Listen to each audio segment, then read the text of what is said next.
We'll be on Playback TV tonight watching Sixers Raptors. Go to playback.tv/runitbackphilly. Join the community. It's a blast. All right, Sixers fans, the two names that you've been throwing out there when thinking about, players that could be available that could help this team reach a championship level have been confirmed, at least by Shams yesterday. Shams Charania saying Zach Lavine and OG Anunoby are two names to keep an eye on for the Sixers. And I am here to tell you why OG Anunoby is the only guy they should be looking at. I've been throwing Zach Lavine out the window metaphorically, not literally, because of the contract. I don't think you should tie into 4 years at 50, almost 60 million in the last 2 years. And I don't think Daryl Morey would do that straight up. You would have to be pretty damn certain that that's the player you want locked in for the rest of Joel Embiid's prime. And I just don't think Zach Lavine is that guy for that price. OG Anunoby, on the other hand, for those that don't know, let's talk about it. OG Anunoby, 6'7", 232 pounds, drafted number 23 overall in the first round in the 2017 draft. Been in the league for 6 years, 26 years old, coming to the end of his rookie contract extension, I believe. Yes, he is on a 4-year, $72 million contract extension. Of course, it's Clutch Sports. Fucking Rich Paul, man. He has a player option for 2024, 2025. And I mean, it's pretty obvious that you would opt out to try to get a max, potentially close to a max contract. Plus, does he really want to stay in Toronto? Two things I'm going to talk about. I'm going to talk about how he helps you defensively and how he helps you offensively. And just off the top, here you go. In the race for 2023-24 Defensive Player of the Year, his name's in there, OG Anunoby. This is a game this season where OG Anunoby held Anthony Edwards to 1 for 9. And the first thing that stands out to me about OG Anunoby is, big body defender who can move with the best of them. And an elite guard like Anthony Edwards, the elite guard in the NBA right now. He can just 6'7", 240, but he can stick on your hip, move with you, and make your life difficult as an offensive threat like Anthony Edwards. Here's another one right here. Big body defender who can move. Look at his hips. Perfectly in line. Predicts the movement. I don't do play breakdowns too often. Maybe I should show the play and then break it down. You know what I'm saying? Maybe that's what we'll do here. There we go. Oh yeah, just making his life hell out there on the perimeter. Let's get back to the beginning of it. Here you go. 6'7", 240, big body defender. Hip to hip. Perfectly in sync with Edwards' movements and predicting where he's going, staying right with him, and just challenging the shot, making it insanely difficult, and challenging the shot without fouling. He's a very smart defender. He controls his body very well. Sixers fans, you'll think back to a guy like Matisse Thybulle, who was an elite athletic defender, but didn't necessarily control his body very well and got into a lot of foul trouble. Somebody like OG Anunoby, look at this. Look at that. He's just so good at putting his body in the perfect position, making the life difficult for the offensive player without fouling. Let's watch him here make life a living hell for another elite guard, Donovan Mitchell. And look, man, look at the stature of this guy. This is what I want on my team. This is what I want on my squad. You add somebody like that to this Sixers team, you're going to the next level. And Donovan Mitchell has a lot of trouble right here on this possession because, again, a guy that stands 6'7", 240 and can move like this, I mean, what can you do offensively? It's a stonewall. You can't go anywhere, bro. Look at him. Look at the look. Look at the tenacity. Look how locked in he is defensively. Let's go. Donovan, what you got for me? You want another screen? No, you got to get rid of the ball. You got to get rid of the ball. We ran the shot clock all the way down.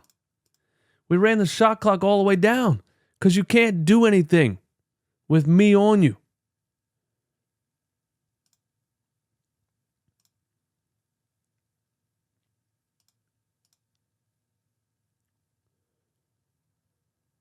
Now the shot clock's down to 3, and you got to throw it over to the FedEx truck, George Niang. But yeah, listen, let's go OG, all right? Now, elite defensively, right? We're going to talk about his offensive side of the ball right after the sponsor of the show. Let me talk to you about the sponsor of today's show, Aura. Are you tired of constantly receiving spam calls to the point where you don't even answer your phone anymore? This is mine just recently. What this is data brokers selling your information. It's kind of scary and creepy to think that your information is out there like that. Aura can identify data brokers exposing your info and submit opt-out requests on your behalf. Brokers are legally required to remove your info if you ask them to, but they make it very difficult. Let Aura do it for you. Aura also does so much more to protect you and your family from online threats that you can't see. It's very easy to set up, and the app does so many things for you, like parental controls, antivirus, VPN, password management, identity theft insurance, and more, at one affordable price. Let Aura do the hard work of keeping you safe online so that you can focus on other tasks and peace of mind. You can either let people continue to exploit and profit off your private information, or you can go to aura.com/runitback to start your 2-week free trial. Click the link in the description to get started. The thing that makes OG Anunoby elite as an overall player is the combination of his defensive ability and his offensive game. You know, a lot of times, especially with the Sixers, we've gotten these players who are elite defensively and look like they absolutely do not know how to play basketball on the other side of the floor. You know, OG Anunoby just gives you an offensive skill set on top of it. Anybody his size should score on Jalen Brunson right here, but it's the left dribble, Euro step, finish on the right side. I mean, these are just highlights from a 29.5 rebound, 5 assist game that he had just a couple days ago. Now, what do you want? You want a guy that can fit on the offensive side of the ball nicely between Tyrese Maxey and Joel Embiid, or pretty much, you know, anywhere you plug and play him in any lineup, and the skill set that you require in that regard is catching and shooting, right? Fitting into space and catching and shooting. OG Anunoby shoots 39.2% on catch and shoot overall. He shoots 38.7% on catch and shoot threes on 5.2 attempts per game.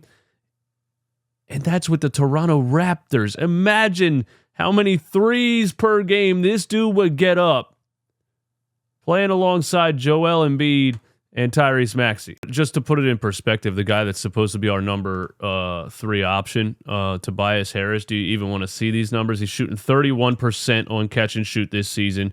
He's shooting 32% on catch and shoot threes and only 2.4 attempts per game at $40 million. My God.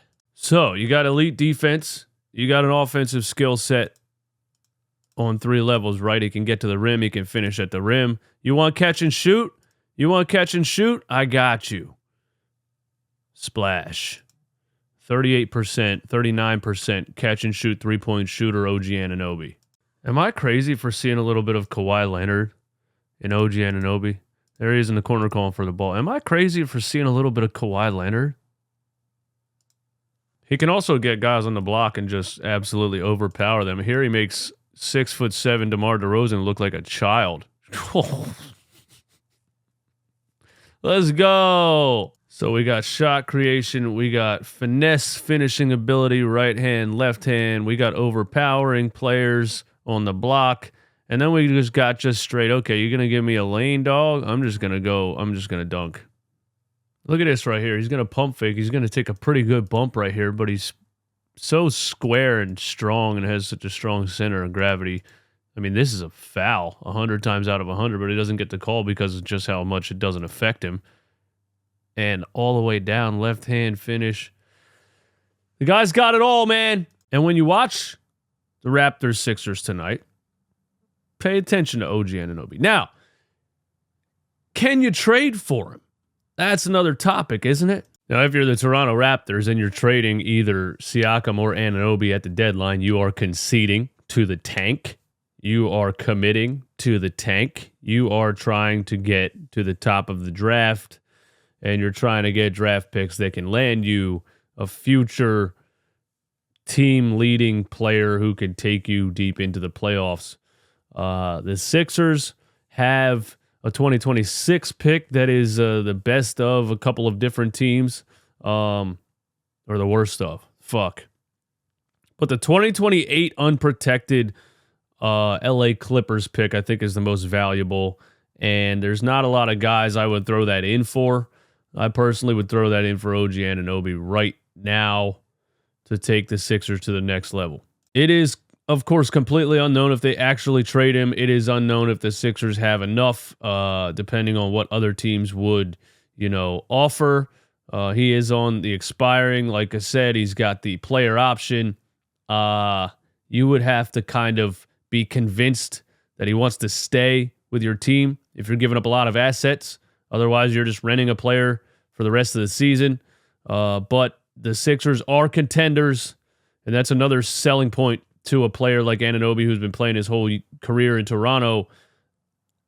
These players want to get to the big dance before it's all over. You know what I'm saying? So if you trade for him and he's convinced that this is a contender and it's a good fit for him, I think there's a high chance that he signs a long-term deal with the Sixers after this season. That's where I'm at with it. You guys give me all your thoughts and opinions in the comments on OG Anunoby and anything else you want to talk about. And thanks for tuning in today, and watch Sixers Raptors with me tonight on Playback TV, playback.tv/runitbackphilly. We out of here.